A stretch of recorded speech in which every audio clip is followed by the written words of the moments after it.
Congress has sought to ensure that these new markets were structured to facilitate the free flow of information and to protect the independence and financial viability of the press. Today, as the internet becomes the dominant platform for accessing news, and as this platform grows more and more concentrated in the hands of just two major companies, the news media once again face serious threats, and congressional action once again may be required. That was from the House Judiciary Committee hearing today, where lawmakers are looking into antitrust concerns about the biggest tech companies. Now, the focus today was on news and the media, but the probe is more widespread than that. The bipartisan investigation is focusing on Google, Facebook, Apple, Amazon, and others, as lawmakers try to determine whether those companies are unfairly stifling their competition. This involved just about every aspect of our lives, from the news we read to the things we buy to, of course, the way we communicate. And joining us now is Washington Post technology reporter Kat Zakrzewski. Kat, when most people think of monopolies, they think of companies that corner one specific market or product, and the classic examples of the railroads, the oil business, or the telephone company. When it comes to Google, Facebook, Apple, and Amazon, the companies that are being targeted by Democrats, they all do a variety of things, and they're far from the only companies that do them. So how are Democrats trying to make the case that they are monopolies? That's a really good question, because like you said, these are not, traditional companies, and it's going to be difficult for lawmakers to apply the 20th century antitrust laws we currently have on the books to these behemoths. But, I think each company is a little different, right? When you think about Facebook and you look at social networking, Facebook does have a position in this market where they're controlling Facebook, WhatsApp, Instagram. So I think lawmakers are going to be taking a close look at what does it mean to be controlling three of the biggest companies in social networking with that company. With Google, I think people are starting to talk a little bit more about, the company's dominance when it comes to its search product. Amazon, they're looking at e-commerce. In the EU, we've seen that there's been a lot of scrutiny of Amazon's role as both a platform where businesses sell products, and then also what it's been doing to sell some of its own products itself and competing with businesses in that way. So I think, while we might not be looking at this the same way as lawmakers previously considered oil companies or railroads, there are some serious questions about these companies' dominance and, how that's impacting consumers in the United States. How much of this focus is about stifling competition, which all of those companies do, and as part of the antitrust laws, you're not supposed to be able to do that. But let's be honest, most companies do work to try to exclude possible competitors from their sandboxes. Exactly. I think there's going to be, a close look at anti-competitive behavior. One thing that we hear Elizabeth Warren talk about a lot is this idea that, you shouldn't be both the platform and a seller. So she's concerned about, companies like, let's say, Apple, where Apple runs the App Store, but then they're also, an app maker themselves. So, your Apple, you run the App Store, you control what apps get to people's phones, and you're making Apple Music. So what does that mean if you're Spotify or another music streaming service? So I think that lawmakers want to take a closer look at, steps companies that have this platform role have maybe taken to thwart competition. With Facebook, it's similar. People are concerned about steps they might have done to impact Vine, a video sharing app that they were competing with. And so I think, in this world where these companies are gatekeepers, but then also offer their own point solutions, there's a lot of debate about, whether that type of behavior can have harms for consumers. What about individuals' personal information, which is something that all of these companies use and monetize? Is that a factor in the Democrats trying to take these companies on? I think so. So traditionally, when we talk about consumer harm in the United States, a lot of the focus has been on price, right? We think about monopolies as companies that, have a dominant position in the market and then use that position to overcharge consumers. That's a little bit trickier with companies like Facebook and Google, because as consumers, we're not paying to use those services. So people are starting to talk about other ways that you could measure consumer harm with these companies. And one of those ways you might be able to look at it is with personal information and privacy. Have these companies done things that have financially harmed consumers other ways by not properly handling their data?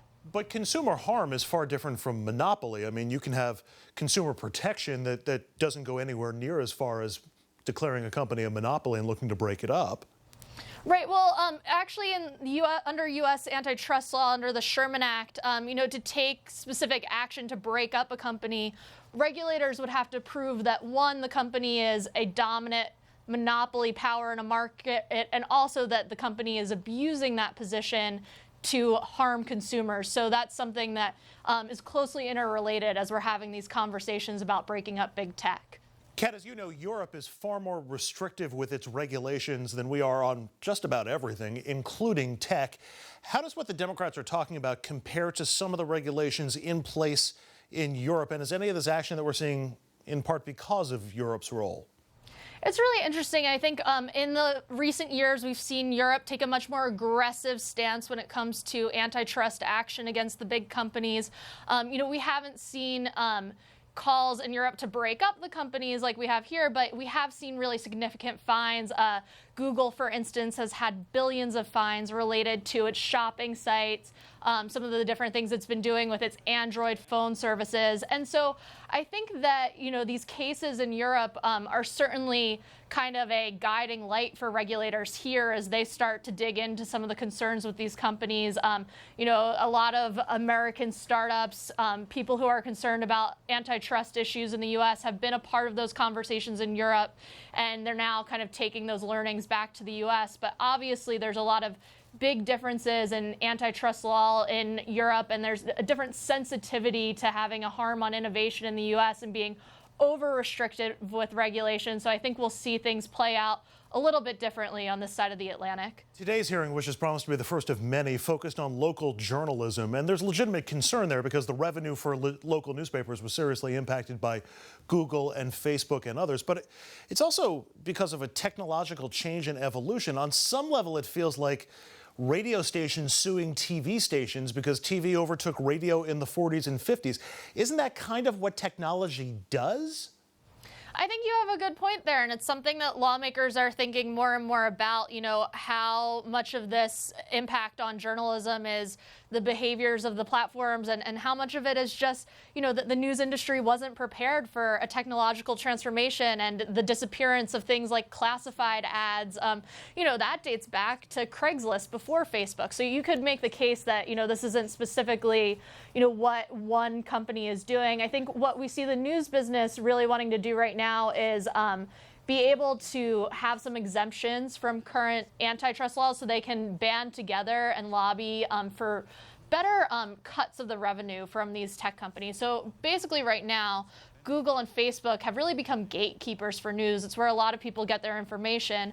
But at the same time, the companies like the local newspapers that are writing those stories aren't seeing any of the advertising dollars when people are reading their news on Facebook and Google. So there's a growing pressure, as we saw on the Hill today, to call lawmakers to intervene so that these companies can have a better shot at getting a piece of that revenue. It's a great point, and perhaps they should be entitled to some of that revenue. But looking at Google as a potential, we know they're an impediment to local journalism, but hard to consider them even a competitor. They don't employ any journalists. They don't do any reporting. They don't break any news. So, can they really be considered a competitor to the local newspaper? Yeah, I don't think that the concern with Google right now is so much as that it's a competitor. I think it's more that it's a gatekeeper, right? And that, they are using content that local news stations are producing. They're getting traffic from that. When you search for something and go to Google News and find your news there, I think there's a concern that Google is profiting off of the work of these other journalism companies and not paying any sort of licensing or revenue sharing fee. So I think there's, a broader push in the news industry to try to move to something maybe a little bit more like Apple News, right? Where you see in that instance, you have a tech company working as an aggregator of many different news sources, but paying publications a piece of, the revenue that they're getting for subscriptions for that. So I think that's kind of the concern right now is how these companies have just gotten so large that they have the power to kind of, squash publications if they, don't just go along with the program and accept the terms that they set. Finally, Kat, I'd like your sense of the tech savvy of the House Judiciary Committee and Congress in general. When Mark Zuckerberg testified before Congress, it was pretty clear that most members were less educated about tech than their kids were. Do you think the members in Congress and on the Judiciary Committee get how this works and what the key issues are? I think there's a lot of pressure on them to step up their game right now. I mean, I think we've seen, since the Zuckerberg hearings more than a year ago, the tech policy questions aren't going away on Capitol Hill. It's just kind of one question, one area after another, whether it's the competition issues. We've seen problems with privacy, disinformation ahead of elections. And so lawmakers are realizing this is something they've got to get up to speed on. We're seeing people hire more people focused on tech policy. And, we're also starting to see more of a generational shift, especially on the House, when you have, younger members of Congress coming in who maybe are in their late 20s or 30s who are more familiar with this technology. You see them asking very different questions than their more senior peers, and I think over time that's only going to become more pronounced. Kat Zakrzewski is a technology policy reporter for The Washington Post. Kat, really appreciate the time. Thank you. Thank you very much. Up next, we talk some sports. We're at Yankee Stadium for an update on today's Subway Series doubleheader. We will also check in on the NBA Finals as well as the status of the ailing Kevin Durant.